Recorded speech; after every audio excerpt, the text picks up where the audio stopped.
अभी हम डिस्कस करेंगे सीपीपी नंबर 28, जो मैं इस वीडियो के साथ लिंक भी करूंगा। एंड ये आपका एक छोटा सा टेस्ट था 40 मार्क्स का। उम्मीद करता हूं कि आपने कर लिया होगा। इसके डिस्कशन पे हम चल रहे हैं। क्वेश्चन नंबर 1, इसमें लिखता है efficiency of cell when connected to resistance R is 60%। तो आपको ध्यान होना चाहिए कि हमने एक फॉर्मूला निकाला था कभी कि ये ई आर कोई सेल है और इसके साथ आप लोड कनेक्ट करते हो आर, चाहे वेरिएबल हो। तो जो एफिशिएंसी ऑफ द सेल थी उसका फॉर्मूला एक दिन हमारे वीडियो लेक्चर में आया था, R upon R plus R into 100। अगर आप परसेंटेज में ले रहे हैं तो ये फॉर्मूला हमें याद होना चाहिए। तो लिखते हैं efficiency of a cell is 60%। जो आपने इसके साथ कनेक्ट किया तो 60 is equal to 100 R upon R plus R. 0 0 2 से 3 और 5 क्रॉस किया, cross multiply 3r plus 3r is equal to 5r। तो यहां से आपका 3r is equal to 2r आ गया and we get small r is equal to 2/3r। पहली इक्वेशन हमें इस इंफॉर्मेशन से ये मिली, small r is equal to 2/3r। अच्छा, उसके बाद देखिए फिर ये लिखता है इसकी एफिशिएंसी कितनी होगी अगर आप एक्सटर्नल रेजिस्टेंस को 6 टाइम्स कर दें। अगर 6r कर दिया आपने तो जो नई एफिशिएंसी होगी वही फॉर्मूला फिर से लगाया तो 6r upon 6r plus small r into 100। ये जानिए स्मॉल r की वैल्यू आप पुट कीजिए तो 6r upon 6r plus 2r/3 into 100। ये 3 ऊपर गया 18r डिवाइडेड बाई नीचे 6 3 18 और 2 20 20r इंटू 100। आर से आर गया 20 से 5 और 18 गुना 5, तो ये आपकी एफिशिएंसी आ गई है 90%। तो सेल की एफिशिएंसी वो 90% हो जाएगी। लेकिन सेल मैक्सिमम पावर ट्रांसफर नहीं कर रहा होगा। हमने पढ़ा था कभी कि मैक्सिमम पावर तभी ट्रांसफर होती है तो स्मॉल आर बराबर कैपिटल आर, और उस समय एफिशिएंसी केवल 50% रहती है।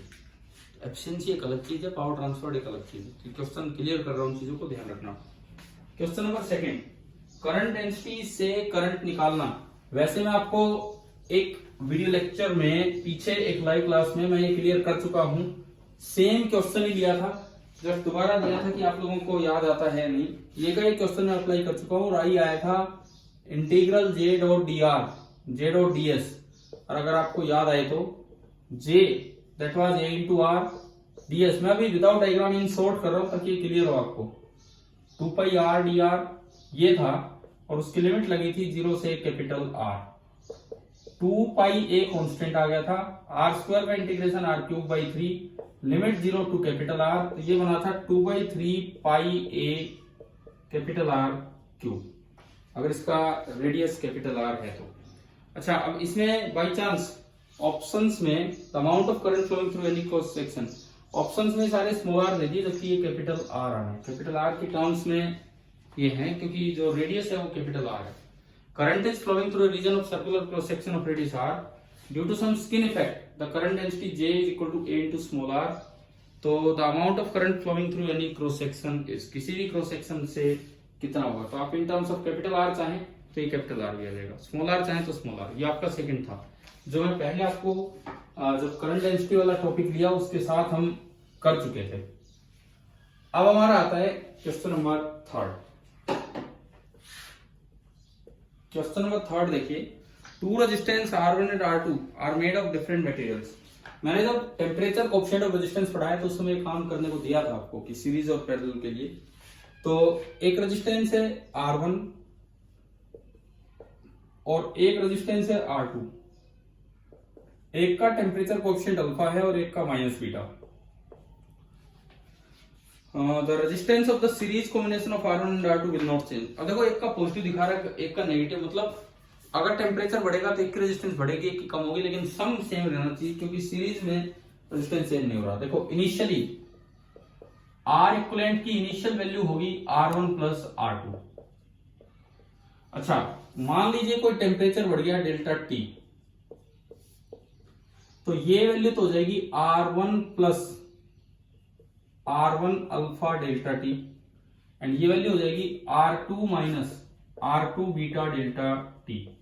और अब अगर जो आर इक्वलेंट फाइनल मैं निकालूं, आर इक्वलेंट फाइनल, तो इन दोनों का सम, तो ये बनेगा R1 plus R2 plus R1 alpha delta T and minus R2 beta delta T, ये बना। तो ये कहता है कि सीरीज कॉम्बिनेशन का रेजिस्टेंस टेम्परेचर के साथ चेंज नहीं हो रहा। इसका मतलब R equivalent initial is equal to R equivalent final. It means R1 plus R2 is equal to R1 plus R2 plus R1 alpha delta T minus R2 beta delta T. ये पूरा cancel हो गया, minus वाला इधर आएगा, तो ये बना R2 beta delta T is equal to R1 alpha delta T. Delta T से डेल्टा टी गया, तो मुझे वैल्यू चाहिए R1 बाई R2 की। तो अगर आप यहां से देखें तो R1 बाई R2 निकल के आया बीटा अपॉन अल्फा, कि अगर ये वैल्यू होगी तो ये टेम्परेचर के साथ चेंज नहीं होगा इनकी रेजिस्टेंस। ठीक है, क्वेश्चन नंबर फोर्थ हम देखते हैं।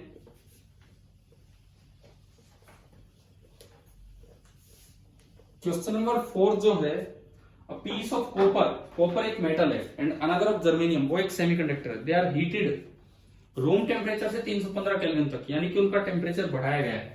हमें पता होना चाहिए कि टेम्परेचर बढ़ने पे मेटल्स में तो रेजिस्टिविटी बढ़ती है और सेमीकंडक्टर में कम होती है। तो मेटल्स का रेजिस्टेंस बढ़ेगा और सेमीकंडक्टर्स का कम होगा। तो कॉपर का तो बढ़ेगा और जर्मेनियम का कम होगा। तो आंसर आ गया सी। ये था आपका क्वेश्चन नंबर 4। क्वेश्चन नंबर 5 के ऊपर हम पूरी क्लास और एक पूरा टेस्ट आपका ले चुके हैं। उस पे सीधा सा सवाल था, ये आया हुआ है कहीं ना कहीं किसी एग्जाम में ये question. If 2.2 kilowatt power is transmitted, तो पावर भेजी जा रही है वो है 2.2 किलोवाट, यानी कि 1000 से गुणा करेंगे तो 2200 वाट ये पावर भेजी जा रही है थ्रू 10 ओम लाइन। केबल रेजिस्टेंस है 10 ओम। लाइन वोल्टेज जिस भी जगह, चाहे इधर की दे रखी हो चाहे उधर की, किसी एक एंड की दे रखी है, चाहे प्लांट एंड चाहे टाउन एंड, 22000 वोल्ट है। तो power loss in the form of heat will be, power loss कितना होगा? देखो पावर इतनी भेजी जा रही है, इस वोल्टेज पे भेजी जा रही है, यहां से लाइन करंट निकाल लो। लाइन करंट आएगा पावर अपॉन वी लाइन, तो 2200 बटे 22000 यानी कि 1/10 एम्पियर, ये लाइन करंट आएगा। अब जब पावर लॉस इन केबल होगा, power loss in cable that is IC square RC, तो 1/10 का स्क्वायर इंटू 10, तो ये आपका आया 0.1 वोल्ट। एक स्मॉल पावर लॉस है, तो एक अच्छा सिस्टम ये है। ये आपका हो गया क्वेश्चन नंबर 5। अब हम चलते हैं 6 पे। 6 भी मैंने पिछले टाइम करवाया था, लास्ट टाइम आपके टेस्ट में, वही सेम सवाल है और उसमें भी डिस्कस हो चुका। वहां अगर कैपेसिटर के पास पूछा था दैट स्टेडी स्टेट, जब आप स्टेडी स्टेट पे देखते हो E, R के साथ आपने एक कैपेसिटर कनेक्ट किया। अब आप स्टेडी स्टेट पे देखेंगे तो इसके पास भी वोल्टेज E आना है और इसके पास भी वोल्टेज E आना है, क्योंकि जो करंट स्टेडी स्टेट पे कितना हो जाएगा? 0। तो यहाँ cell across the cell is E, तो आंसर आ गया A। 7, choose the wrong statement about mobility. Mobility के बारे में आपको इसमें गलत स्टेटमेंट चूज करनी। ऐसा यूनिट देखो, मोबिलिटी होती थी drift speed per unit applied electric field. Drift speed per unit applied electric field, mobility ये थी। तो ऐसा यूनिट ऑफ मोबिलिटी आप यहां से निकाल सकते हो, स्पीड की मीटर पर सेकेंड एंड इलेक्ट्रिक फील्ड की वोल्ट पर मीटर। ये मीटर ऊपर जाएगा तो metre square second inverse volt inverse, तो ये आपका ये ऑप्शन सही है। प्रैक्टिकल यूनिट ऑफ मोबिलिटी, अब ये एनसीईआरटी टेक्स्ट बुक में जहां मोबिलिटी टॉपिक है, लिमिटेशंस ऑफ ओम्स लॉ से जस्ट पहले जहां मोबिलिटी टॉपिक है उसमें बताया हुआ है, वहीं से मैंने सवाल दिया था आपको कि प्रैक्टिकल यूनिट इसकी ये होती है सेंटीमीटर स्क्वायर वाली, जो यहाँ लिखा हुआ है centimetre square volt inverse second inverse. Mobility is always positive, ये भी वहां दिया गया है। मोबिलिटी में मैग्नीट्यूड आते हैं ड्रिफ्ट स्पीड और इलेक्ट्रिक फील्ड पे, and mobility is independent of average collision time tau, ये गलत है, क्योंकि वीडी का जब आप फॉर्मूला पुट करेंगे EE/m इंटू टो, तो मोबिलिटी का फॉर्मूला आ गया E/m, वो तो कांस्टेंट है, इंटू टो, तो म्यू टो पे डिपेंड कर रहा है। तो इसलिए इसका आंसर डी है, क्योंकि गलत स्टेटमेंट हमें चूज करनी थी। नेक्स्ट देखिए क्वेश्चन नंबर 8 8वां सवाल अगर हम देखें, कार्बन रजिस्टर जिसकी रेजिस्टेंस है 47 प्लस माइनस 4.7 किलो ओम। पहले तो इसको परसेंटेज में लिख लिया करो। 4.7 10% है, इसका 1/10 है, तो आप इसको लिख सकते हैं 47 प्लस माइनस 10%। पहला काम तो ये। दूसरा काम, 10% तो टॉलरेंस हो गया। दूसरा काम ये दिख रहा है ना 10% कैसे निकाले, 47 का 10% है 4.7, 1/10 है। दूसरा काम, ये किलो मेगा कोई प्रीफिक्स नहीं होना चाहिए, तो आप इसको ढंग से लिखेंगे तो 47 इंटू 10⁻³ ओम प्लस माइनस 10%। यहां कोई पॉइंट भी है अगर तो उसको हटाइए, 10 की पावर में लीजिए, इस फॉर्म में लेके आए। अब आपको बीबीरोई वाला यहां से लगाना है, BBROY 0 1 2 3 4। तो first digit yellow, first digit आपकी बनी येलो। उसके बाद 7 तक जाना है, ऑफ साइड में ग्रेट ब्रिटेन, हैविंग साइड में वेरी, 5 6 7 वॉयलेट। तो जो सेकेंड आपका कलर बना दैट इज वॉयलेट। अच्छा, ये पावर 3 है, 3 का कलर O फॉर ऑरेंज, तो तीसरा जो कलर होगा that will be orange, and जो 10% वाला कलर है दैट इज सिल्वर। ये आपका सिल्वर हो गया, तो ये ऑप्शन बी आ गया। क्वेश्चन नंबर 8 हुआ। क्वेश्चन नंबर 9, आपको जब मैंने कन्वर्जन पढ़ाया था गैल्वेनोमीटर का वोल्टमीटर और एमीटर में, जब मैंने कन्वर्जन पढ़ाया था गैल्वेनोमीटर का वोल्टमीटर और एमीटर में, तो एक फॉर्मूला दिया था कि अगर गैल्वेनोमीटर कोइल रेजिस्टेंस Rg है, मैं एक बार n टाइम्स रेंज बढ़ा के वोल्टमीटर बना रहा हूं सीरीज रजिस्टर Rs लगा के, एक बार n टाइम्स रेंज बढ़ा के एमीटर बना रहा हूं पैरेलल रेजिस्टेंस शंट लगा के। तो इन तीनों में रिलेशन था Rg was geometric mean of series register into shunt resistor. तो यही ये सवाल है, आप पूरा पढ़ें। The range of galvanometer m times तो बढ़ाई 27 ओम सीरीज रजिस्टर लगा के, 27 ओम लगा के ये m टाइम्स बढ़ाइए m, फिर ये लिखता है m टाइम्स ही बढ़ाई 3 ओम शंट लगा के, इसी की रेंज m टाइम्स बढ़ा दी एमीटर में 3 ओम शंट लगा के।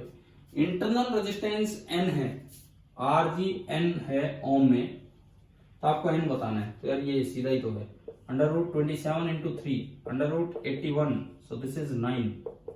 तो Rg यानी कि n आपका 9 हो गया, Rg 9 ओम आया। Rg 9 ओम आने से कंपैरिजन हमने किया, तो इस फॉर्मूले को यूज करवाने के लिए मैंने क्वेश्चन दिया था ताकि कन्वर्जन में ये बात भी हमें याद रहे। क्वेश्चन नंबर 10, 2 बैटरीज, आखिरी सवाल इस पेपर का। देखिए आप,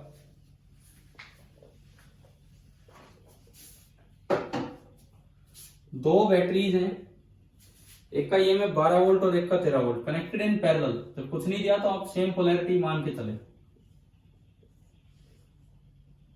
एक 12 वोल्ट की बैटरी और एक 13 वोल्ट की बैटरी। इंटरनल रेजिस्टेंस इसका 1 ओम एंड इसका 2 ओम, और जो लोड रेजिस्टेंस आपने बाहर लगाया है, जो लोड रेजिस्टेंस आपने बाहर लगाया है दैट इज 10 ओम। अब देखो, इन्होंने पूछा है the voltage across the load is, कि लोड के पास कितना वोल्टेज आएगा। ये एक तरीका तो है E इक्विवेलेंट निकालो, R इक्विवेलेंट निकालो, फिर उससे करंट निकालो, फिर उससे I इंटू R करो। थोड़ा बड़ा तरीका, छोटा तरीका। आप इस तीसरे को भी एक सेल की तरह मान लो, तीसरे को भी एक सेल की तरह मान लो, ये तीसरे को भी आप सिंपली एक सेल की तरह मानिए। ये पॉइंट A है और ये पॉइंट B है, और यूं मान लो कि बाहर ये डिस्कनेक्टेड है, कुछ है ही नहीं।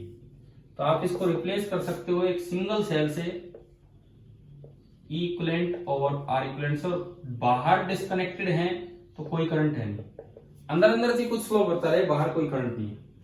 तो बाहर कोई करंट नहीं है, तो अब जो पोटेंशियल ड्रॉप होगा that will be equal to E equivalent. एक दिन पहले थ्योरी टाइम में मैंने ऐसा सवाल करवाया था, HCV से इस टाइप का क्वेश्चन था, तो उसी को थोड़ा वहां डायग्राम दे रखा है, यहाँ मैंने अलग तरीके से बना के दे दिया।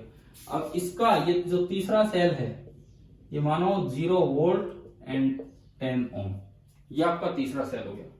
अब केवल और केवल मुझे E इक्विवेलेंट निकालना है, केवल और केवल मुझे E इक्विवेलेंट निकालना है। तो E इक्विवेलेंट का फॉर्मूला होता था E1/R1 12/1 plus E2/R2 13/2 plus E3/R3 0/10 divided by 1/R1 plus 1/R2 plus 1/R3। अब मैंने इसे सिंप्लीफाई किया, ऊपर 10 एलसीएम 120, 5 65, अच्छा 10 नहीं, ये तो 0 ही है, ये तो खत्म ही है, छोड़ो। तो 2 एलसीएम 24 और 13 37, 37/2, ये तो ऊपर आया।